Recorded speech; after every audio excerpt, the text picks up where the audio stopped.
Hi everyone, welcome back to my channel, welcome back to my greenhouse. My name is Joe. It is aloe time by popular demand. After I put out a video featuring agaves, I had a lot of you actually coming back with the request to also do a video featuring aloe. So thank you very much to all of you who actually came back with that suggestion, with that request. And I actually am very happy to share with yourselves a little bit about how I grow my aloes, which aloes I actually have, all the advantages of growing these beautiful plants, and also hopefully a couple of cultivation tips that will help you grow your own aloe collection.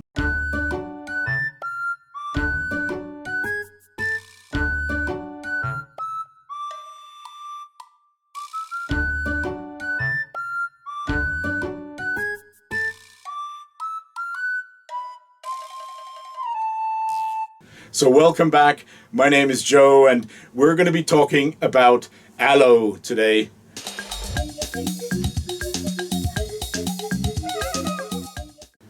These are plants that actually, unlike the agaves, they originally come from the African continent. They are plants that actually do look a little bit similar to the agaves that we were looking at in a previous video. Those, remember, originally are from the Middle Americas. Now these plants, as I just mentioned, they do look a little similar, the aloe and the agaves, and that effect is an effect that scientists call convergent evolution. It is when plants, or animals as well, start to adapt in different parts of the world, different parts of the planet, they start to adapt to similar type of environmental conditions. And so in this case, plants that were adapting to arid conditions, semi-arid conditions in the Americas, agaves, at the same time roughly, plants that were adapting to very similar arid, semi-arid conditions on the African continent evolved in similar ways, simply because they used similar mechanisms to adapt to the environment, to actually be better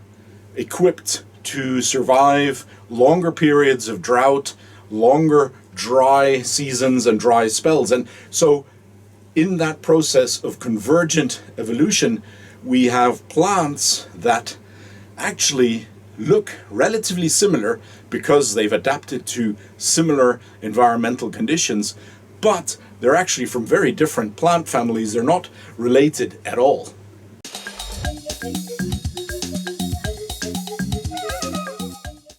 Amazingly, there's between 550 and 600 different species, subspecies, and variations of aloe, and countless hybrids and cultivars that have been grown over the decades.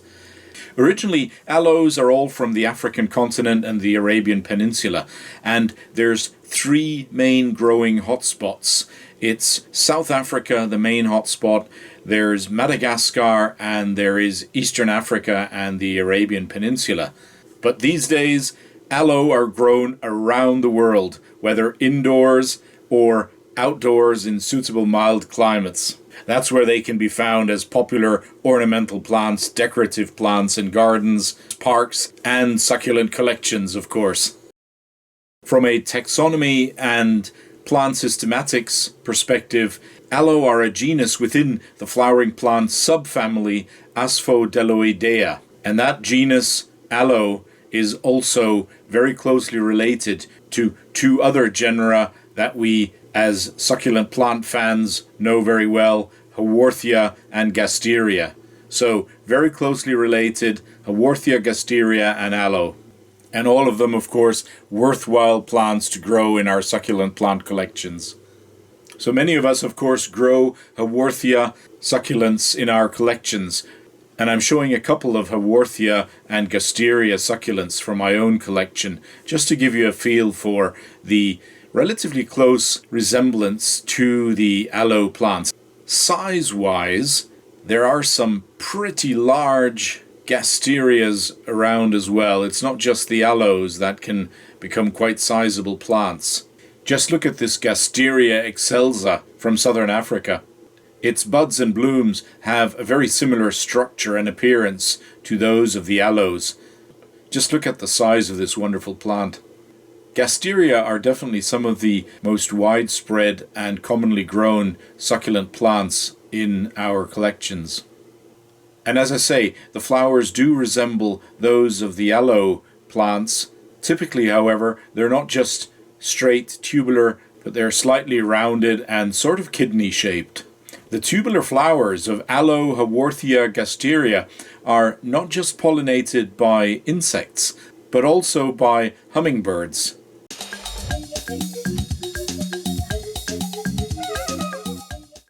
Now, probably the most famous by far aloe plant that you can think of, and actually if you Google aloe, probably 99 of 100 hits are on the aloe vera. The aloe vera plant, which is of course a plant that is used widely for its medicinal purposes, and you can find it as an ingredient in many cosmetic products, in medicinal products, and it's a multi-billion-dollar business that actually is involved around aloe vera, and they're grown in many parts of the world these days. They originate from the Arabian Peninsula, from areas that, today's Sultanate of Oman are actually where these plants can still be found and where they originate from.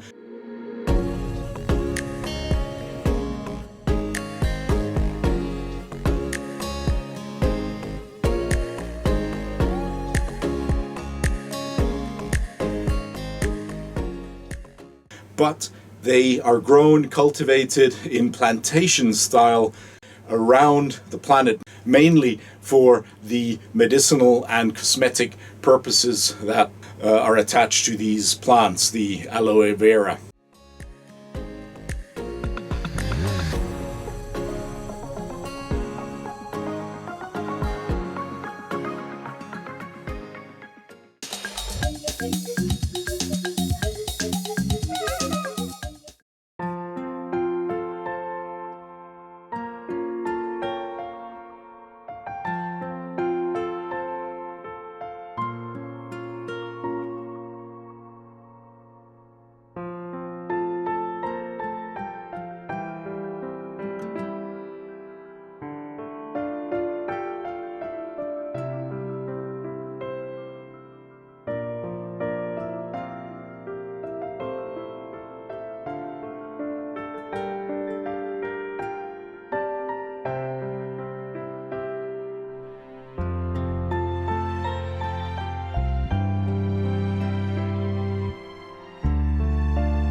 Now, another hotspot for plants of the genus Aloe is Madagascar.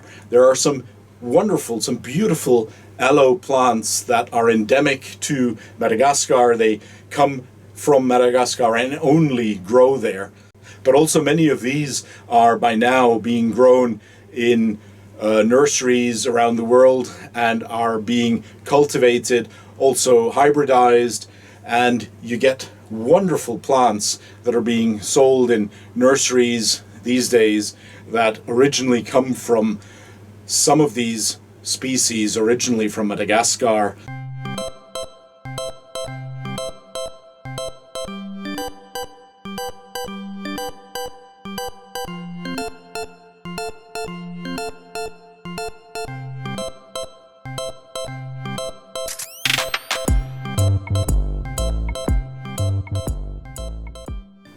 Yeah, by the way, what I'm holding here is a specimen. It's an older specimen already it's a little group of the aloe hybrid spider.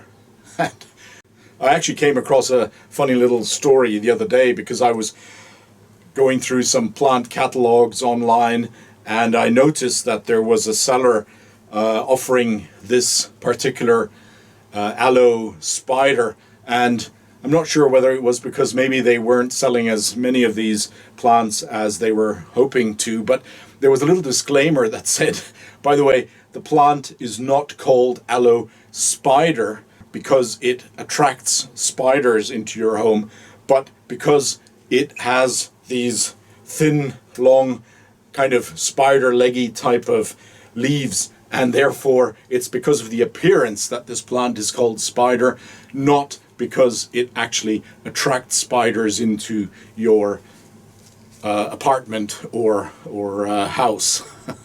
I thought that was maybe a slightly unnecessary, but who knows, maybe necessary disclaimer after all. But I did think it was actually quite funny to read that.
Aloe come in all shapes and sizes, and some of them actually reach just amazing heights, and they are actually more like trees. Therefore, we speak of tree aloes, and while they were actually part of the aloe genus in the past, they've been split out from the aloe genus, and a new separate genus, Aloidendron, has been formed.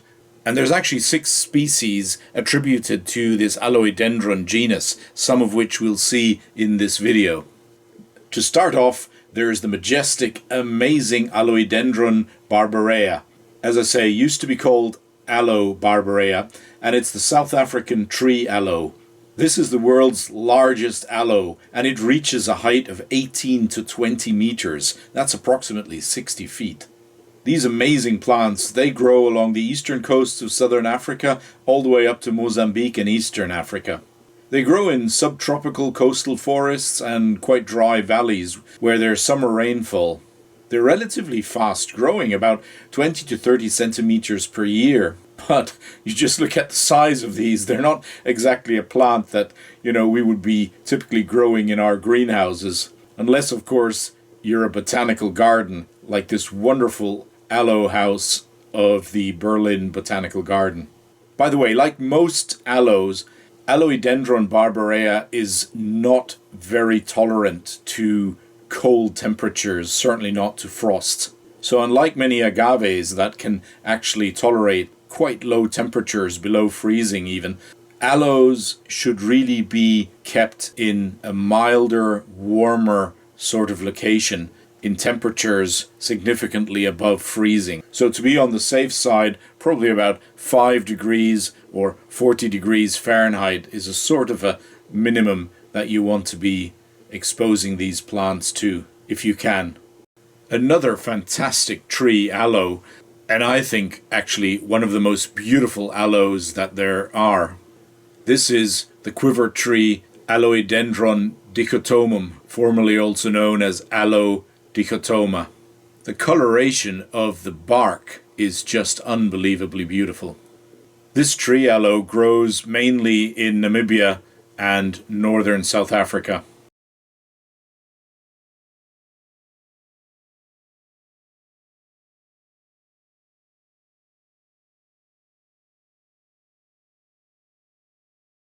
And you can see that with these tree aloes, basically the aloe rosettes are still there. It's just that they are growing at the end of trunk-like stems with a beautiful bark. They are quite slow-growing plants, so you can actually grow them for quite some time in a greenhouse. And you'll see later in the video that I'm actually growing one of these mini quiver trees in my own collection. And this is an interesting one. It should probably not even be a part of this section, but I wanted to show it. It's called the shrub or the candelabra aloe, and the Latin name Aloe arborescens suggests it is a aloe that is becoming a tree, arborescence. But actually, although it reaches heights of 4 or 5 meters, it doesn't really form a sort of a tree shape. It rarely has a single thick trunk. It mainly grows in dense bushes and shrubs and has more of a strongly branching trunk. And interestingly, DNA studies of recent have confirmed that this is not actually a member of this genus Aloidendron, where the other tree aloes are assembled. This aloe, Aloe arborescens, is still considered a member of the genus Aloe. It occurs in a variety of habitats, from coastal forests down at around sea level all the way up to montane grasslands in the mountains, where it's found at elevations of 2,800 meters above sea level. Just look at these beautiful rosettes with the marginal yellow-white teeth.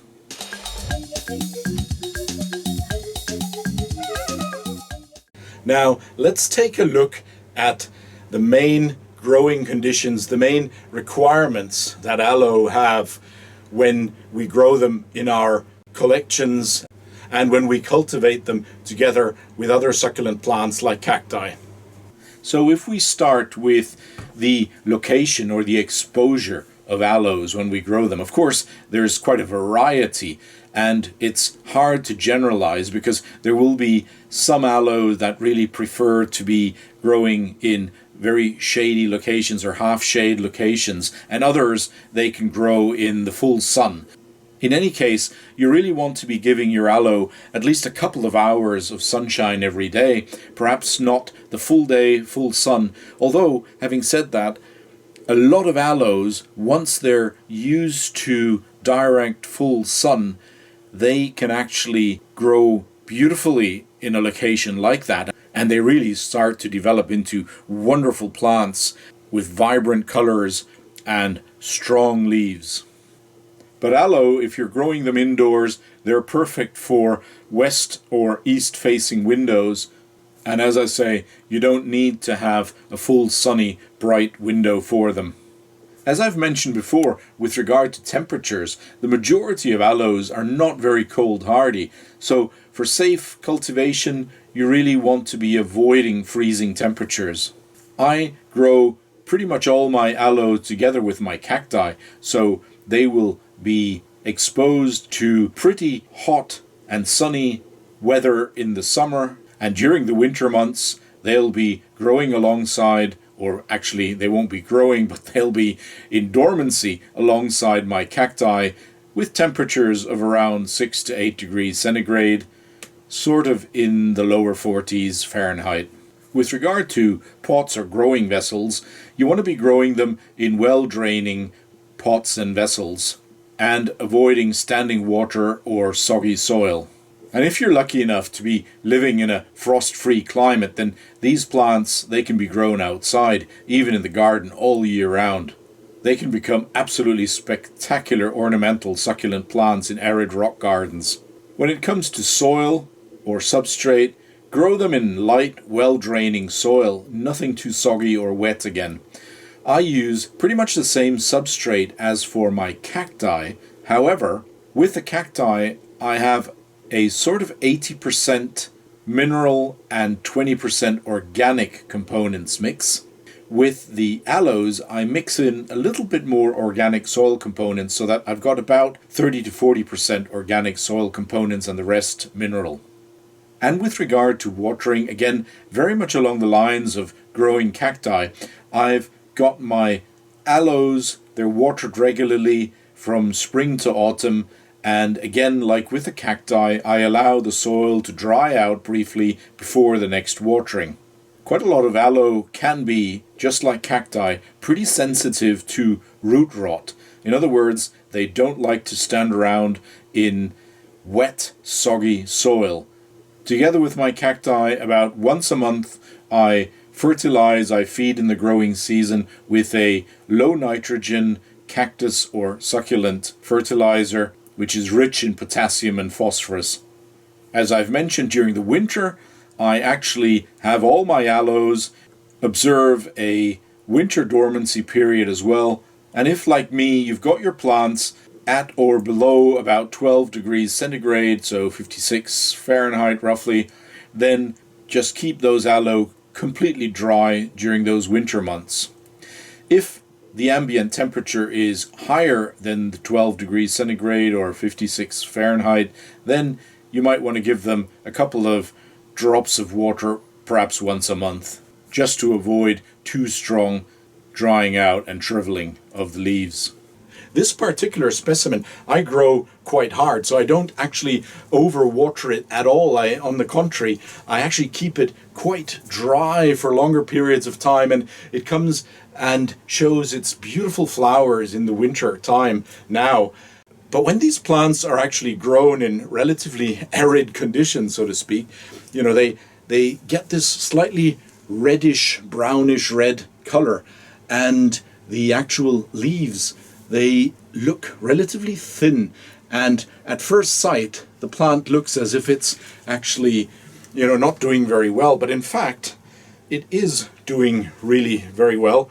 And yes, you can water it a lot more than I do, and I've got another specimen that I kind of in parallel cultivate a bit wetter and a bit more generous, if you like, with water and maybe slightly less direct sun, and it has a greener appearance, but I must say it doesn't flower as much and as nicely. So I kind of grow this plant, as I say, with two cultivation styles in two different locations of my greenhouse, and it's quite interesting to see how the plant adapts to those different environmental conditions, microclimatic environmental conditions, that is.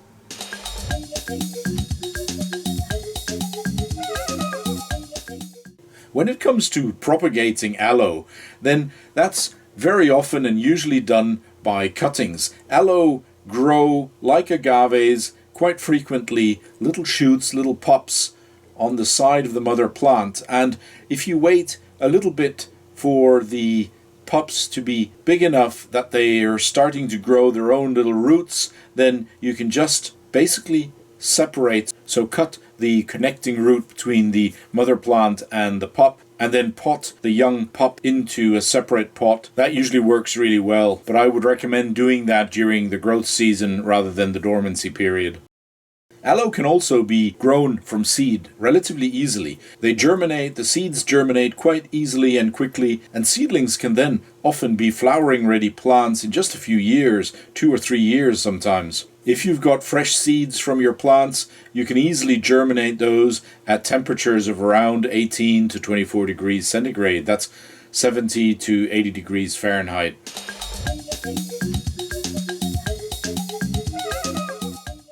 Now, I have a number of aloe plants. They're some of my favorite succulents, and I have quite a number of them that I grow together with my cacti and also with my agaves and other succulents.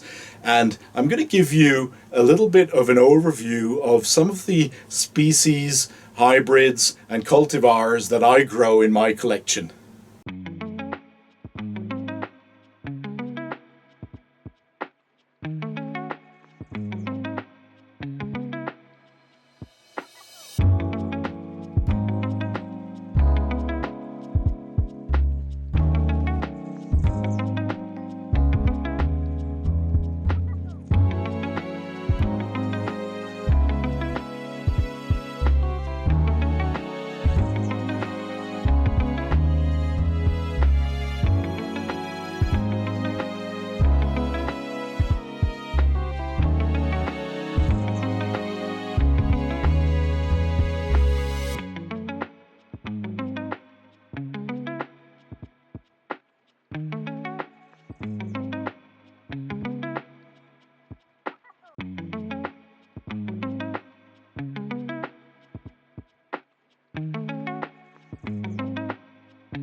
So just to let you know, I thought about it, but I decided not to start off with the corny joke that features these plants going, hello, hello. So rather than place that at the beginning, I thought I'd just weave it in right now, a little bit hidden in the whole message, but it's corny. So anyway, sorry, really corny joke, I know, but I thought I had to bring it anyway, because if I didn't, somebody would make a comment that, you know, that's something that is really original about these plants.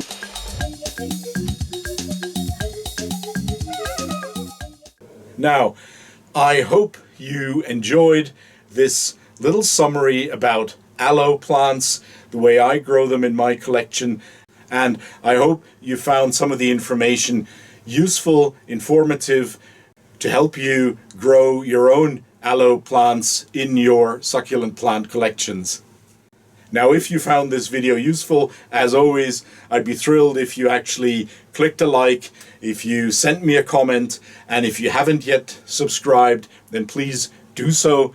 I'd really be thankful for that. And if you have already subscribed, then of course, a very warm thank you for all your loyal support and for your engagement. I always appreciate getting comments, and I love answering them as soon as I can. Now, once again, thank you so much for joining me today, looking at these wonderful plants, and I hope to see you very soon again. I hope that you have a great day wherever you are. Stay safe. As always, happy growing.